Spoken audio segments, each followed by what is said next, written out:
बहुत कम लोगों को याद होगा कि जनवरी 2020 में ईरान ने यूएसए पर एक अटैक किया था। इसके पीछे मेन रीजन ये था कि आपकी स्क्रीन पर ये जो व्यक्ति है, इनका नाम है कासिम सुलेमानी। ये ईरान में बहुत ज्यादा फेमस थे। सिर्फ ईरान नहीं, पूरा क्षेत्र, इराक में, सीरिया, लेबनान, हर जगह पर फेमस थे। ये जो कुद्स फोर्स है उनके चीफ थे। और ईरान की बात करें तो जो ईरान के सुप्रीम लीडर हैं, उसके बाद अगर ईरान में कोई फेमस इंसान था, फेमस चेहरा था, तो that was this person, Qasem Soleimani. अब 3 जनवरी 2020 को ऐसा हुआ कि इराक का जो बगदाद इंटरनेशनल एयरपोर्ट है, वहां से कासिम सुलेमानी का जो कॉन्वॉय निकला, तो यूएसए ने ड्रोन स्ट्राइक करके इनको असैसिनेट कर दिया।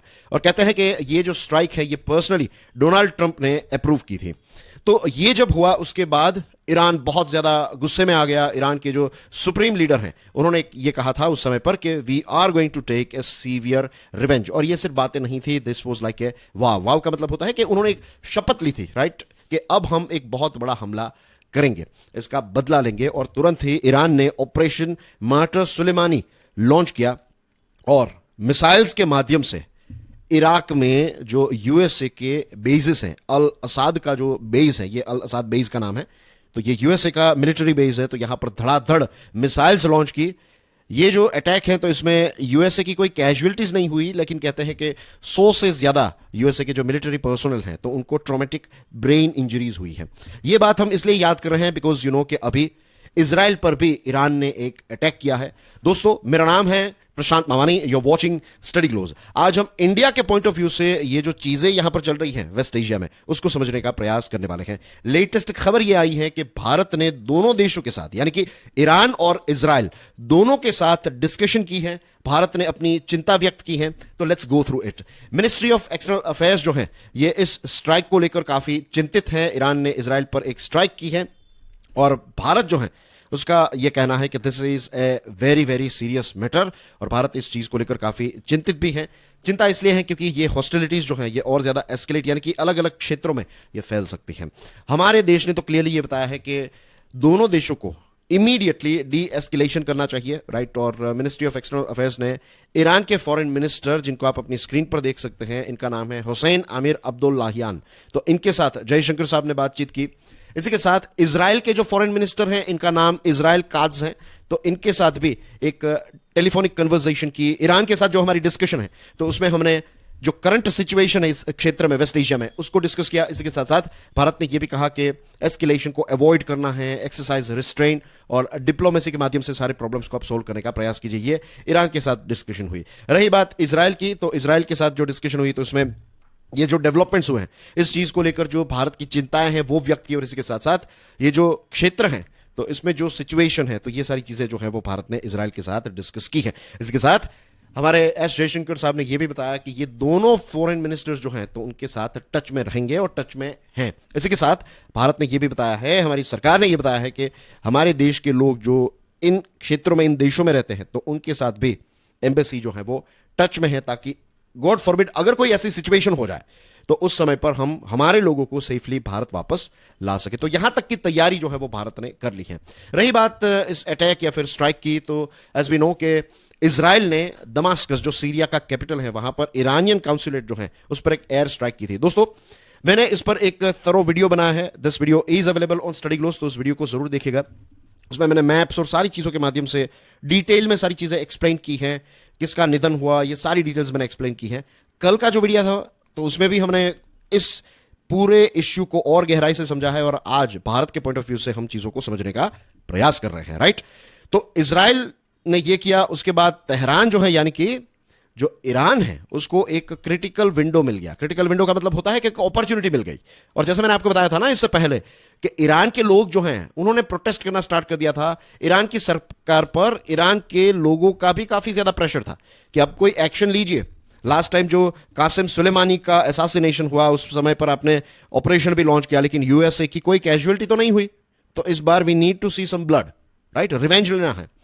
तो तेहरान ने स्ट्राइक्स जो है वो कंडक्ट की। मींस थर्ड कंट्री, एक दूसरे देश से, फॉर एग्जांपल लेबनान से या फिर सीरिया से इजराइल पर अटैक किया जा सकता था, लेकिन या फिर इन क्षेत्रों में जो इजराइल के एसेट्स हैं वहां पर, लेकिन ऐसा नहीं। ईरान ने डायरेक्टली जो है अपने क्षेत्र में से इजराइल पर एक लॉन्च किया है, अटैक लॉन्च किया, और हमारे देश की सबसे बड़ी चिंता जो है वो यही है कि अब आगे क्या होगा, राइट।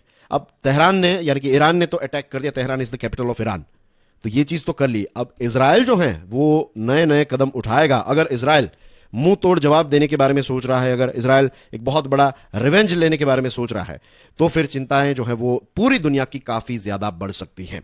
रही बात इजराइल की, डियर फ्रेंड्स, तो इजराइल की जो मिलिट्री है, उनके जो स्पोक्समैन है रेयर एडमिरल डेनियल हेगारी, तो उन्होंने ये बताया है कि लगभग 330 मिसाइल्स और ड्रोन्स जो हैं उनको लॉन्च किया गया था, और इसमें से 99% को इंटरसेप्ट किया गया है। इजराइल की मिलिट्री ने यह कहा है कि अभी भी ईरान से जो खतरा है वो खत्म नहीं हुआ है, राइट। एंड रिमेंबर, इजराइल की जो मिलिट्री है तो उनकी जो कोर फिलोसॉफी है that is attack is the best defence, कि अगर आप पर कोई अटैक करने वाला है और आपको पता है, तो don't wait for that attack, आप पहले से ही अटैक कर दीजिए ताकि वो आप पर अटैक ना कर सके।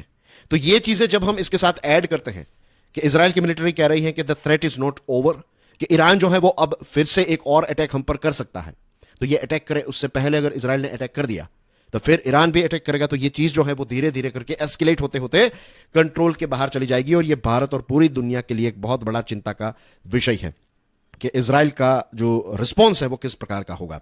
दोस्तों, लास्ट ईयर 2023 में जब हमारे प्राइम मिनिस्टर मोदी साहब की मुलाकात इजिप्ट के प्रेसिडेंट अब्देल फतेह अल सीसी साहब के साथ हुई थी, इट वॉज प्रिसाइसली ऑन 29 अक्टूबर 23, तो इस समय पर भी ये जो कॉन्फ्लिक्ट है ना, इसके बारे में डिस्कशन की थी। उस समय पर भी भारत ने चिंता व्यक्त की थी कि ये कॉन्फ्लिक्ट जो है ये कहीं और अलग अलग क्षेत्रों में एक्सपांड ना हो जाए।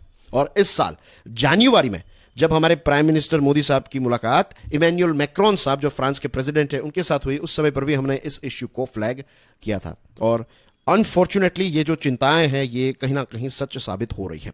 रही बात भारत की, तो जैसे आपने देखा कि भारत का तो स्टैंड यही है कि हम चाहते हैं कि यहां पर सिचुएशन जो है वो डी एस्केलेट हो जाए।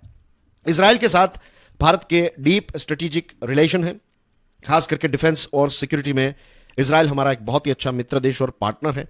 रही बात टेररिज्म की, तो 26/11 मुंबई अटैक जो हुआ, तो इसमें भारत के लोगों के साथ साथ बहुत सारे इजराइल के जो सिटीजन हैं, यहूदी लोग जो हैं, उनकी भी हत्या की गई थी। तो this is something that we means, ये एक ऐसा दुख है, पेन है that we share together.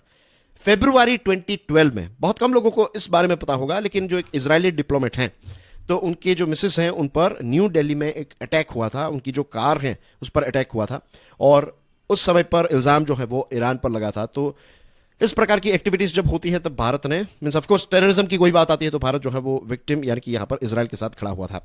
Israel जो है वो डिफेंस सप्लाई में यूएसए, फ्रांस और रशिया के साथ साथ एक मेजर सप्लायर भारत का बन चुका है। तो ये है इंपॉर्टेंट रिलेशंस। और इसी के साथ जब कारगिल का युद्ध हुआ, उस समय पर हमारे रिलेशंस उतने ज्यादा मजबूत नहीं थे, लेकिन कारगिल के युद्ध के दौरान इजराइल ने सामने से आकर हमारी मदद करने की एक बात बताई थी, और कुछ मदद भी की थी। और इस चीज को लेकर भारत जो है वो इजराइल से काफी ज्यादा मींस खुश हुआ, और रिलेशन और ट्रस्ट जो है वो काफी ज्यादा डीप हुआ। ऐसा नहीं कि ईरान के साथ रिलेशंस नहीं है, ईरान जो है वो उनके साथ भी हमारे स्ट्रेटेजिक रिलेशनशिप है, राइट। और ईरान जो है वो मेजर सप्लायर है क्रूड का भारत के लिए। वो बात अलग है कि ट्रंप साहब के दौरान, उनकी प्रेसिडेंसी के दौरान सैंक्शंस लगाए गए, और ये सारी चीजों की वजह से भारत ने ईरान से ऑयल खरीदना बंद कर दिया था। लेकिन अब चीज़ें जो हैं वो बैक टू नॉर्मल करने की पूरी कोशिश है। ईरान जो है वो हमारा एक बहुत ही अच्छा स्ट्रेटेजिक पार्टनर भी है। टेररिज्म की बात करें तो ईरान जो है वो पाकिस्तान और अफगानिस्तान से जो टेररिज्म है उससे पीड़ित है, और इस चीज़ को लेकर भारत भी चिंतित है। इसी के साथ तालिबान जिस प्रकार से माइनॉरिटीज़ को ट्रीट करता है ना, रिमेंबर जो तालिबान है that follows a different path of Islam. Iran जो है वो एक अलग इस्लाम का पाथ फॉलो करता है। तो इस चीज़ की वजह से जो तालिबान में रहने वाली अफगानिस्तान में रहने वाली माइनॉरिटीज़ को तालिबान एक अलग लेवल से ट्रीट करता है, वहां पर उनको प्रताड़ित किया जाता है। तो ये सारी चीज़ों को लेकर ईरान काफ़ी परेशान रहता है। और Chabahar port, it's a very very important location, right. Chabahar port को भारत ने ही डेवलप किया है, and as you can see on your screen, right, Bharat से यहाँ से आप डायरेक्टली चले जाइए चाबहार, राइट। और ये ग्वादर के लिए एक बहुत बड़ी कंपटीशन है ये चाबहार पोर्ट जो भारत ने डेवलप किया है। और अगर अफगानिस्तान की मदद करना चाहते हैं तो now the thing is, see Pakistan land हमें यूज करने नहीं देता है to supply things to Afghanistan, तो हमें यही रास्ता जो है वो इस्तेमाल करना पड़ता है। सो इस पॉइंट ऑफ व्यू से भी चाबहार जो है वो बहुत इंपॉर्टेंट है, एंड ईरान इंपॉर्टेंट है। और इसी के साथ international north south trade corridor के लिए भी ये बंदर अब्बास और चाबहार पोर्ट बहुत ही इंपॉर्टेंट बन जाते हैं। कुछ 18,000 जितने इंडियंस इसराइल में रहते हैं, 5 से लेकर 10,000 जितने लोग जो है वो ईरान में रहते हैं, एज यू नो के 90 लाख जितने लोग जो है वो गल्फ और वेस्ट एशिया में रहते हैं। एनर्जी के पॉइंट ऑफ व्यू से लगभग जितना ऑयल हम इंपोर्ट करते हैं उसका 80% जितना रफली स्पीकिंग वेस्ट एशिया क्षेत्र से आता है। तो इस पॉइंट ऑफ व्यू से भी ये एरिया बहुत इंपॉर्टेंट है। ये जितना पीसफुल रहे उतना हमारे लिए अच्छा है। So that's everything in today's discussion dear friends. Thank you very much for your love and support. Do check out my course limitless leadership on study glows mobile app. इसी के साथ do check out interesting reels on my YouTube channel. जय हिंद।